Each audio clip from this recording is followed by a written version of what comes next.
here with Jenna Kornstedt. She is a fitness trainer and nutrition specialist. Thank you for having us here. And I'm just going to go over her history. Just tell me a little bit about yourself, your background in nutrition and fitness. So I started out as an athletic trainer, like studying that, and then I was like, oh, I'll do physical therapy, and then that wasn't a go. I've always loved working out. When I got to college, I just loved it. It was like an outlet for me. It just like felt good. I quickly realized I didn't want to do PT or athletic training. I wasn't sure what I wanted to do. So I did a little bit of cardiac rehab.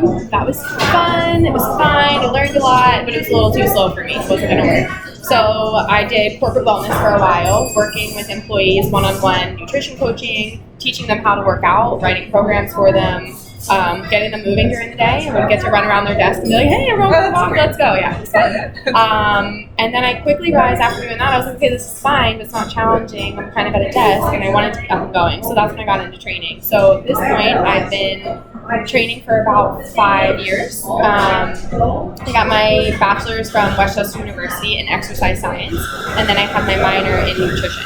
So that was really fun. In hindsight, I would have done a dual major in nutrition and exercise science. I just think it's awesome. But yeah, so I stopped with my minor. After I graduated, I got my ACE fitness nutrition specialist certification. So again, just focusing on eating for working out, like how to refuel your body, when to eat, timing of things. Yeah, it's really cool. And then I also got my NASM certification for personal training. So She'll be a great aspect to our coaching online. What is the easiness that you find in your clients for them to actually start a new nutritional lifestyle and to benefit themselves? It's really funny. I kind of know right away whether they commit to training or not. So some people will reach out and kind of like pick my brain, but I can usually tell based on that conversation whether they're actually ready to make the changes. So most often, I would say 50% of the people I hear from dive in, they commit to their program, they commit to the eating. They might not like it, but they'll do it. And then the other half are kind of like, I might commit to working out, but I'm not going to commit to the eating part.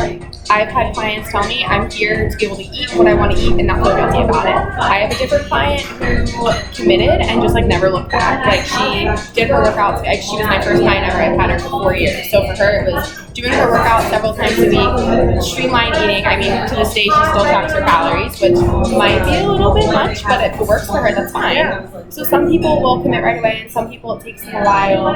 Usually, if they've committed to a workout program, the eating will kind of fall in place. I feel better overall. Yeah, it just kind of depends. I think it really helps them commit if they've taken their pictures. So one of my things is I make them take their progress pictures. So before we do anything, I send them home. They don't have to share them with me, but they have to take their pictures, front, back, side. And we'll do measurements. I never ask them when they weigh. I don't care. I don't think it's a good indicator. But the one motivator for them to like keep them on track is when they see those photos and it's like, oh, okay, my pants are still kind of fitting the same. Am I making progress? And they look at these pictures and they're like, oh my God, I'm all in. Like, let's go. Let's keep it going. Yeah, I bet. That motivates me. So that really helps. Are there any common roadblocks that you've noticed with your clients? Nutrition specifically is hard if they're married or they're living with their significant other and that person is on a different page. So I've had it all. I've had the wife that's trying to lose weight and the really tall, lanky husband that's trying to gain weight. He loves sausage and meat and pork and all of this bad processed meats, and she's trying to cook dinner for the both of them, trying to clean up her diet, but doesn't want to waste food. So it's really hard for them to commit to their own diet plan or their own lifestyle if their spouse isn't on board. That's like a major thing. Some families are all in and they're kind of like, I'm the one that cooks, so they're going to eat what I put on the table, and it is what it is. But then some women are like, well, my husband cooks and he loves the sausage is like the main thing for guys. I've heard it so many times. The husbands just want the freaking sausage. So gross. So I'd say one of the biggest roadblocks is definitely just if their spouse is not even kind of on the same page, it can just take them because then it's like, I mean, for me, he wants sweets at night. It's 8 o'clock at night. Let's go for Whole Foods. Come on, come with me. Make me feel better about eating junk. Come along with me. Exactly. I don't give in. I'm not going to do that, but for some people, that's hard.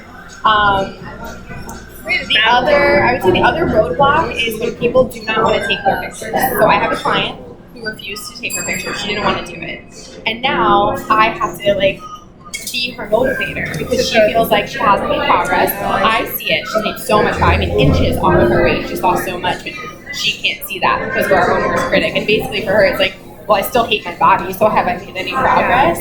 So it's really, really sucks when they don't take those pictures because you have no way of proving to them, like, look at your hard work, like, it's really paying Their off. eating habits are just going to go back to... Exactly. If they don't feel like, oh, I'm making progress, this is awesome, they're kind of just like, what am I trying so hard for, like, who cares? So yeah, those are definitely the two biggest ones.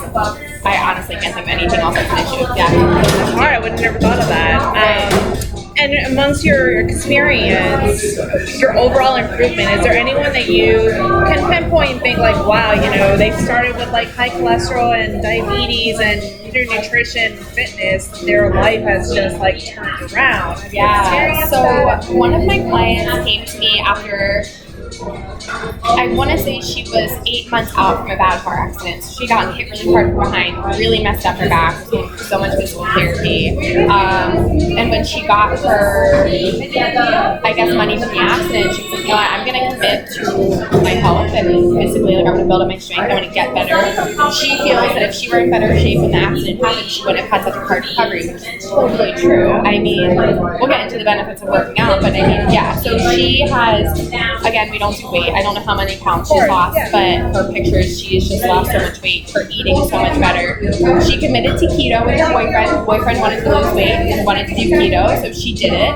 I had mixed feelings about it. I agreed that it was okay because they were doing a kind of healthy keto, so it wasn't a ton of bacon, not a lot of sausage. It was very, very clean. Yeah, they did their best with it. They weren't eating just a ton of bacon and cheese, which was awesome. But she's just made so much progress physically. I mean, her blood pressure her cholesterol levels are in a good place, surprisingly, but she's just lost so much weight off of her abdomen. I mean, she feels stronger, and her biggest win was they were, her boyfriend was traveling for work, and she had to do something with the sink or the toilet. She had to, like, pick up the toilet. It was the back thing, and she was nervous. She didn't think she was going to be able to do it. And she kind of picked it up, and it was one of those things where it was like, oh my god, that was way easier than I thought. You, like, overlifted. And she was so excited. She had talked to me the next day and was like, I fixed the toilet, but I moved it by myself. It didn't hurt my back. Like, I felt so strong. And she, in the last couple of years, has picked up running. So she's doing interval running outside now, which is something she was never doing before.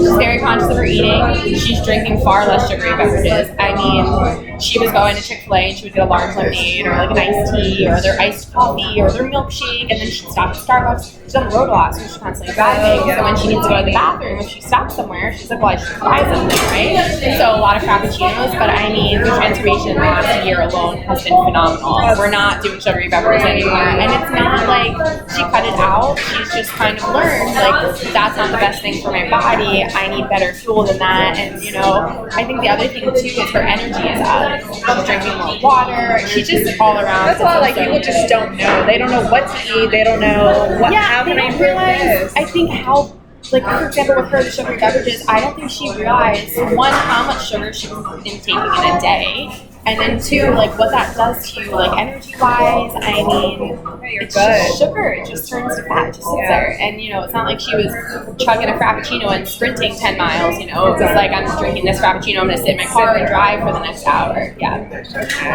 I mean, and just overall in conclusion, in your opinion, through your knowledge and education, the importance of nutrition and fitness combined together. They go hand in hand. I mean, you can't outrun a poor diet, right? So I know people who work their butts off and they're not losing weight and they're maintaining their weight because they're eating garbage. So, I mean, you see more injuries and their nutrition isn't as good. I mean, there's a lot of different ways, you can bring in nutrition. You can be a vegan, vegetarian, whatever it is. Far less injuries if you're eating a clean diet. Your energy is up. I mean, the people that come in after a weekend of drinking, their workouts suck. They feel like shit. They don't want to be there. They have no motivation. I mean, your motivation day to day and how you're feeling, what you're putting in your body will keep you on track with your workouts. But just day to day, I mean, activities during the day, walking up the stairs. I mean, we're not young forever. It's what we're doing right now. Research shows if you're eating well and you're exercising through your 30s, you're more likely to be stable and strong later in life. So You'll be able to carry your own groceries. You will be able to walk without a walker. You know, your heart will be able to handle whatever it is. Doctor visits. That's doctor visits. I mean, if your nutritionist, my grandfather is going to be 87 next month, and he is not on any medication. Oh my None. And now, you know, in the last 2 years, especially with COVID this past year, he's moving a lot less, but he's just so active, and his eating wasn't perfect. He's got a sweet tooth, but I mean, when they eat, they don't eat out. They don't eat out ever. They never eat fast food. My grandfather cooks me things at home. Maybe he'll cook. Maybe he'll make meatballs. Maybe they eat a lot of red meat. At the end of the day, they're eating at home. They have the fresh vegetables. And I can't express it enough. His blood pressure at 87 is completely fine. Like, can you beat That's great. You really can't. You can't. Yeah, your energy levels, your mood, especially too. And people, again, like when you're eating a lot of shitty junk foods and it's just processed garbage, depression can kind of go up too. So you have what you put in your body changes everything day to day. How you're feeling, how you're sleeping, your anxiety level. So if your gallbladder is super backed up and you have a bunch of just gunk in there and you were eating crap for the last year or whatever, your body will start to express that in different ways if you don't do something about it. So you just eat well and you work out because it's good for your body. If you want to live a long, fruitful life, you just take care of yourself. Yeah. Thank you so much, Jenna. Of course.